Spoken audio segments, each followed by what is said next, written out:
Most people who've ever worked a night shift will tell you it's creepy work. You walk up and down the corridors of wherever you are, your instincts working overtime, setting your mind on edge. We're hardwired to fear the night, a time of helplessness, a time in which we slide down the food chain, our bodies craving rest, our senses ill-equipped to cope with the dark. For me, it's never been an issue. To be honest, I kinda like it. The dark. When I do my rounds, I don't feel that fear. I just feel peace. When I walk the halls at night, I don't have to deal with people rushing around or jabbering nonsense. No extra responsibilities or requests. No small talk, no empty pleasantries. Just the echoing of my own feet on the linoleum bouncing off the walls, the soft sounds of the patients breathing as I pass their rooms. Sure, every now and then, one of them wakes up in a panic. Pretty rare, but it happens now and then. All I gotta do then is call the on-duty nurse and whoever it is takes care of it. I glide on, finish my rounds, back to the front desk, back to my books. Some of the chattier nurses complain as I pass their station about being stuck on the night shift. They ask me, how can I possibly stand it? Don't I get bored? Don't I get sick of being tired throughout the next day? I tell them it doesn't bother me. I like the quiet. What I don't tell them is that it's the daytime that feels pointless to me. I don't have friends to require daylight to spend time with. I don't have a girlfriend who needs attention. Mom died when I was little. Dad has a new family. Just leaves me. And I don't mind. You don't miss what you've never had. I guess I'm what you might call a loner. I think the nurses pick up on it. They don't often try to speak to me. The nice ones flash me a smile when they see me. The assholes ignore me. All the same to me, to be honest. I always figured they probably wouldn't think much of me if they got to know me anyway. All in all, it's not a bad place to work. Easy money. Not much security required watching over a bunch of old folks on their way out. There's nothing here really worth stealing. No drugs, no expensive equipment. The patients aren't even in a state to get out of bed, let alone cause any trouble worth talking about. At least that's what I thought. The first time in 15 years of work I'd ever felt afraid in the hospice was when they wheeled in Isaiah Muldoon. Now, before I saw Muldoon, I'd seen some disturbing stuff. Dementia patients talking to the walls, old men with cancer-riddled brains moaning like ghouls, elderly ladies so emaciated you could shine a flashlight through their stomachs and see the spine on the other side. None of that had the effect on me that motionless old man on his gurney had. He was so still. Only way I could tell he was breathing was the machine whirring beside him. But the eyes, wide open, staring out into oblivion in horror, as if they'd seen the end of it all. Pretty rare I saw the patients coming in, and I guess the nurse thought I was the sensitive type. She caught me staring at him, so she leaned over and told me he had locked-in syndrome. I asked her what that was, all the while compelled to stare at the man pinned to the bed. She said he'd been in for a routine operation, and they got the dosage on his meds wrong, poisoned him. His brainstem and the lower part of his brain were severely damaged, the upper part untouched. Essentially, Muldoon was in a waking coma. As she told me this, his eyes began darting around the room like ping-pong balls locked onto mine as they took him past.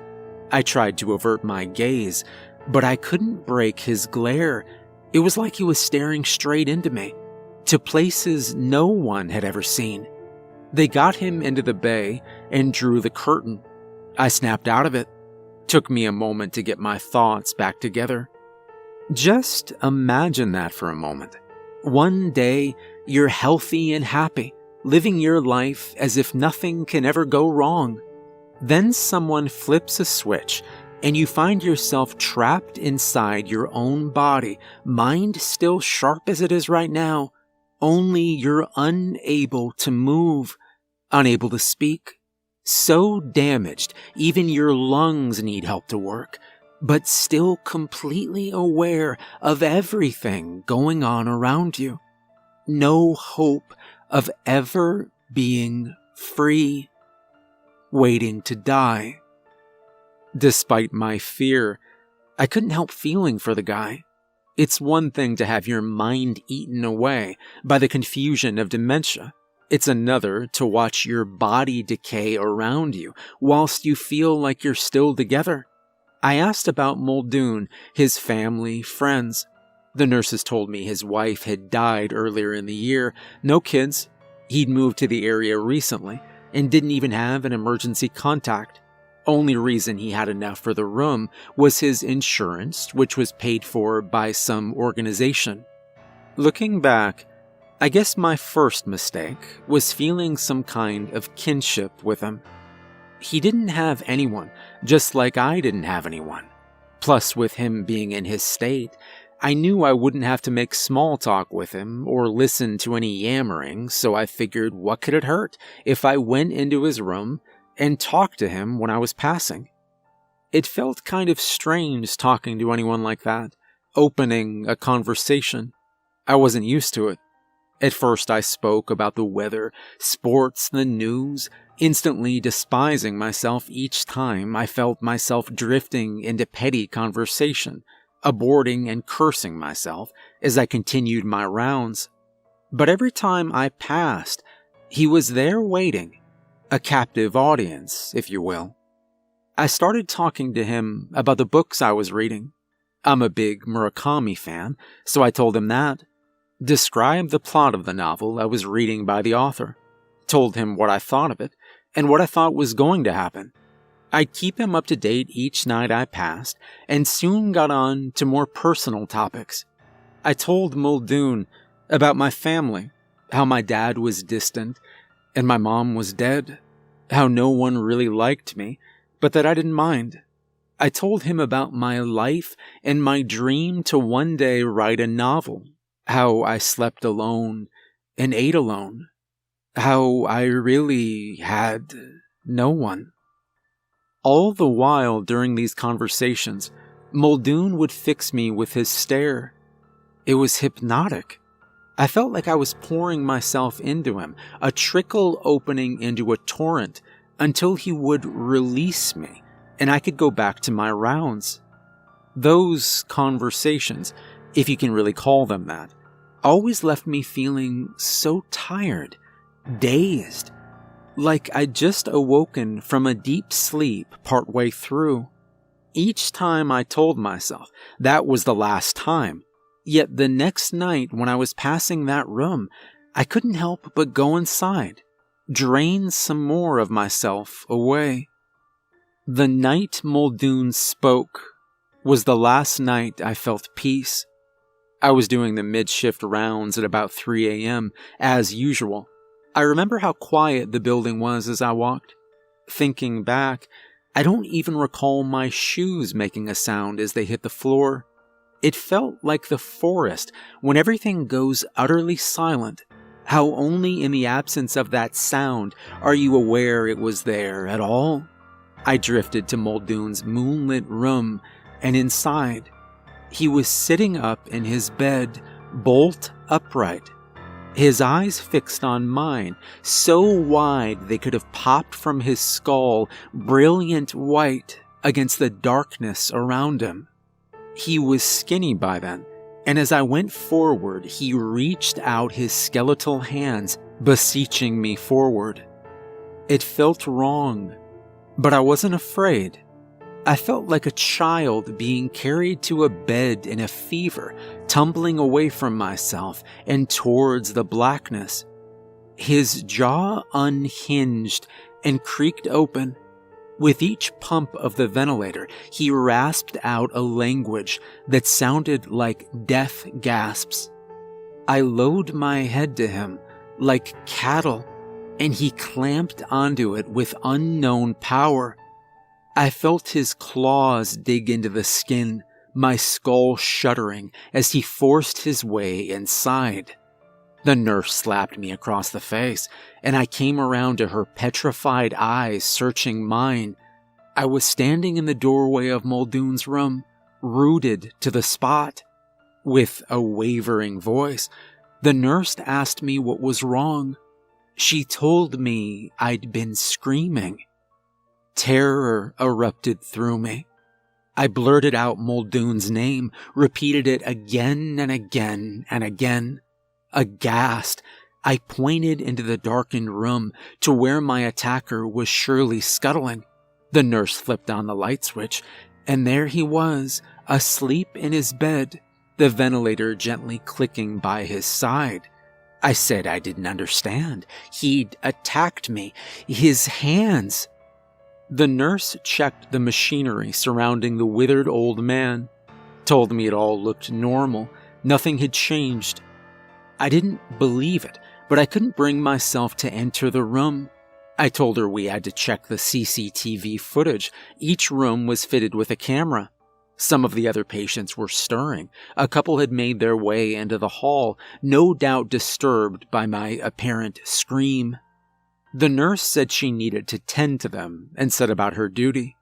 I made for the security desk. The bank of monitors glowed before me like mystic windows to the past. I squinted at them, trying to focus my blurred vision.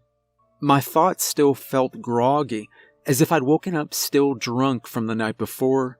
Not that I drink much, that's just how it felt. I managed to align my vision for long enough to key in the correct camera. My heart lurched as the sleeping old man manifested on the screen. I rewound the footage until I saw myself and the nurse in the doorway. Kept going.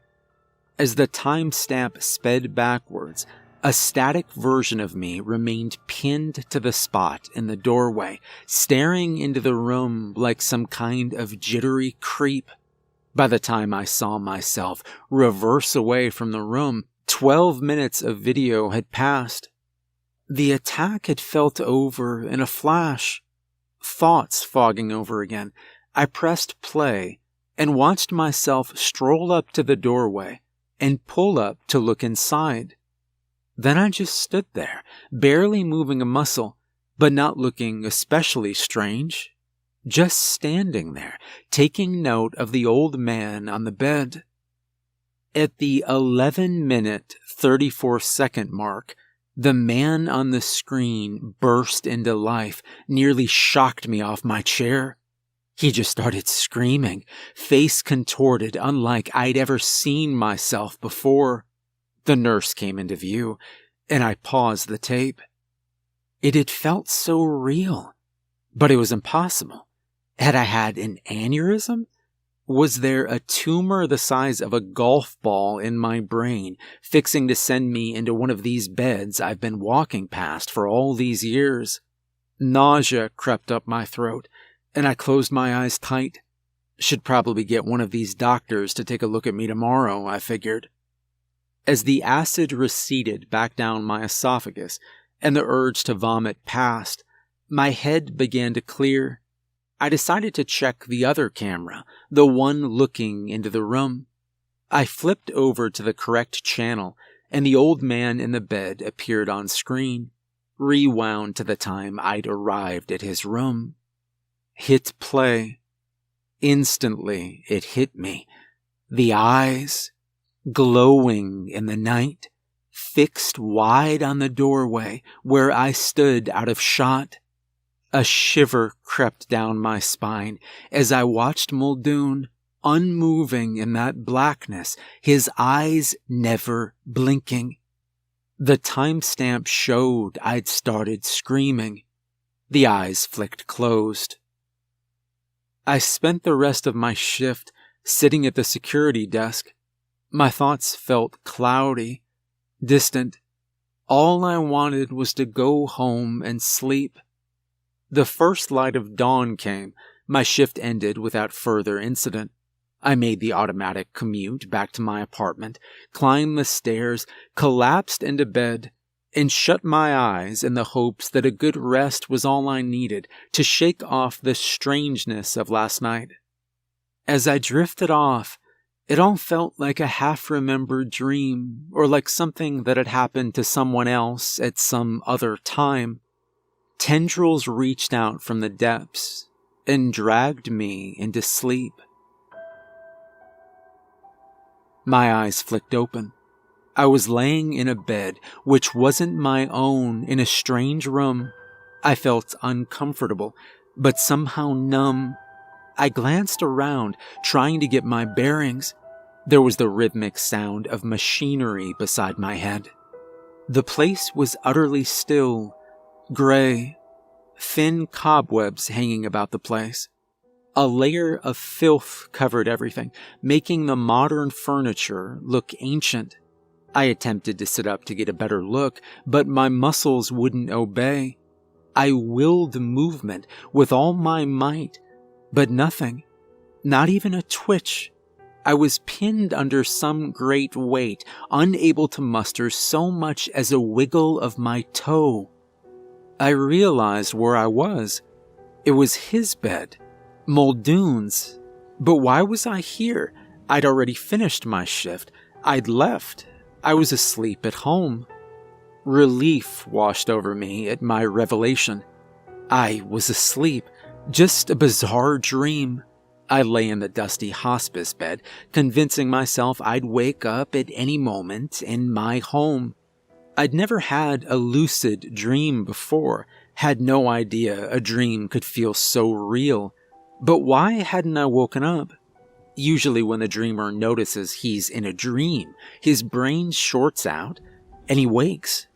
I was still there in what felt like real time. Something was in the hall. My body filled with dread. In the absence of all other sensation, it became my world. I lay with eyes fixed to the closed door. It was out there, moving towards me. It made no sound, but I could feel it. The pressure in the room increased as it approached, like the room had slipped off the side of the Mariana Trench, drifting down into the blackest parts of the ocean. My eyes felt as though they'd burst from my head. I closed them tight to squeeze them back into my skull. It was at the door, waiting. My heart pounded in my chest, shaking my whole body. I knew if whatever it was came in and looked into my eyes, it would ruin me. The door opened. I gasped and threw myself off the bed. I kept my eyes closed tight and raised my hands to protect my head from the being. No attack came. Slowly, I opened my eyes and looked around. It was my apartment. No cobwebs, no machinery, no presence creeping up the hall. Before I could quite register the nausea, vomit exploded from my mouth onto the floor. I rose to get a towel to clean up the mess, but my legs went to mush and I collapsed. My entire body felt stiff, like I'd just run a marathon. I must have come down with a pretty nasty illness, flu probably. I wrenched myself from the floor and staggered into the living room where I'd left my phone. It struck me as strange that I was naked. I usually sleep in pajamas, but that was the least of my worries. It was 6 p.m., 1 hour before my shift was to begin. I was starting to feel better, but decided I should probably take the night off.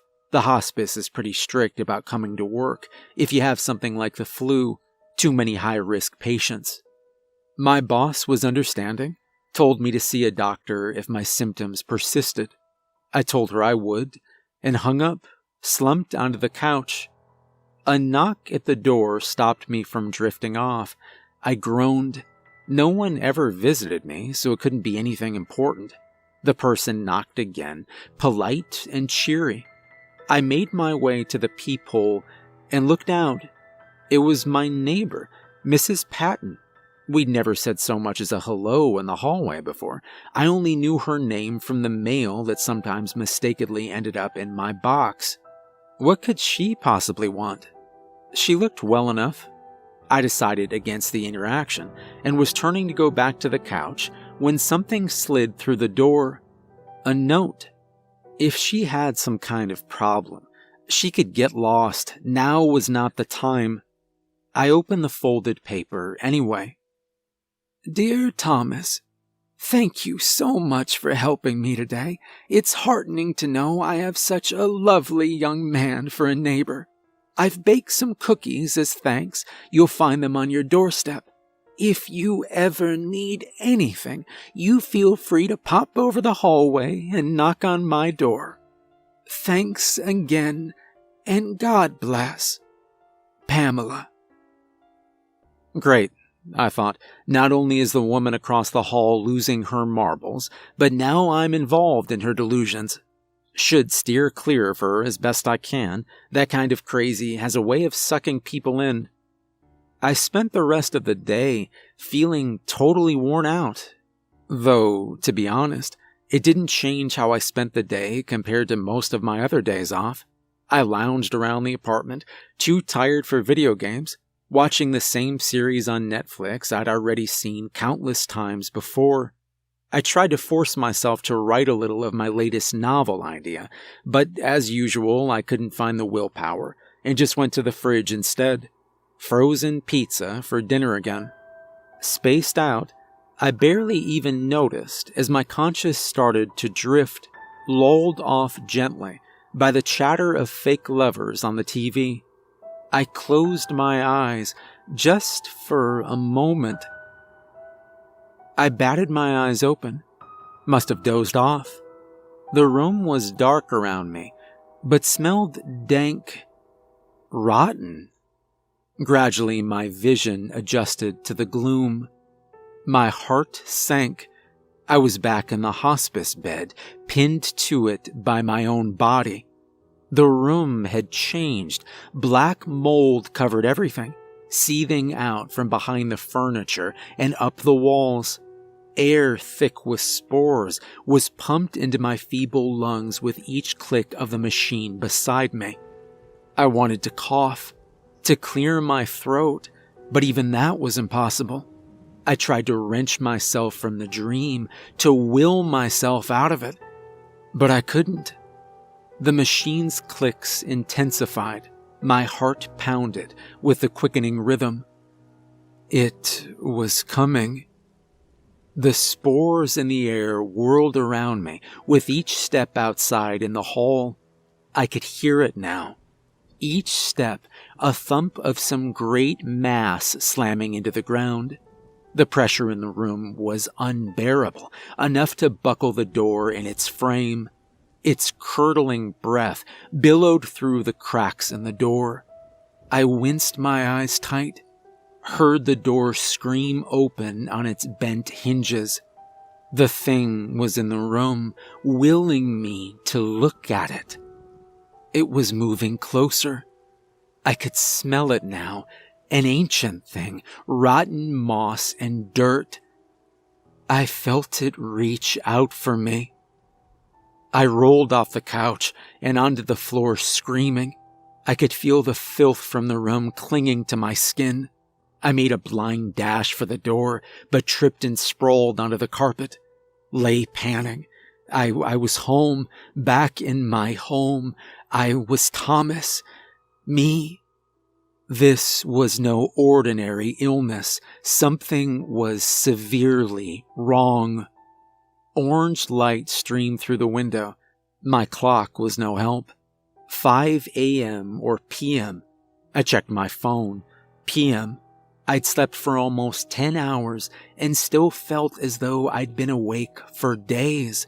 I needed a doctor, medical help. Maybe the nurses at the hospice could offer me some advice. I unlocked my phone to call. An unread message popped onto the screen. I opened it. The message read, "Hey, great meeting you last night. I don't usually do that kind of thing. I'm a nice girl, really. Call me whenever. No telltale link to some seedy site at the end of the message. No request for money or to follow her on some social media page. Even the number looked legit below the saved contact, Amber. I decided to ignore it, and I called the number for the hospice. The head nurse picked up. I told her who it was, but before I had the chance to ask her advice, she was already thanking me enthusiastically for stopping by with the donuts for the staff. That was really sweet, she said. I was dumbfounded. She said she was happy I was feeling so much better. She'd never seen me so perky. She asked how my plans were going for the trip, the one I'd used my favor to book the time off for short notice. I asked her when I'd booked this time off. She told me 3 days ago. But wasn't that Sunday? No, she said. Today is Saturday. I dropped the phone. That meant 3 days had passed since I'd fallen asleep on the couch. I'd been asleep for 3 whole days. It couldn't be. And how would I book the time off in my sleep? I could hear her asking for me from the floor. I picked up the phone, made an excuse, and hung up. My head was swimming, or rather sinking. My body felt totally used up. I could have fallen back to sleep right then and there. The only thing keeping my eyes open was the dread pulsing around my body with each heartbeat. I had to find answers. There had to be some kind of clue, some link to what was happening. I remembered the message on my phone. I called Amber. I asked her who she was. There was a pause on the other side. She asked me what I meant. I demanded to know how we met. Amber told me I was getting weird. I ignored her and demanded again. She called me a creep, said she guessed she'd been wrong about me, and hung up. I never was much good with women. I looked around my apartment. Everything was so tidy. No dirty plates or cutlery. No empty takeaway boxes on the floor. Even my magazines and video games had been neatly put away on the shelf in alphabetical order. What sick bastard had alphabetized my stuff? I checked the trash. Vegetable wrappers from the supermarket, all organic. I dashed to the fridge, stocked with fruit, more organic vegetables, some kind of rice with quinoa written on the side, apricots, meat from a local butcher. Where was my mustard? Where were my pickles, my hot dogs? A white-hot needle shot behind my eye, so painful I nearly collapsed. Worst migraine of my life.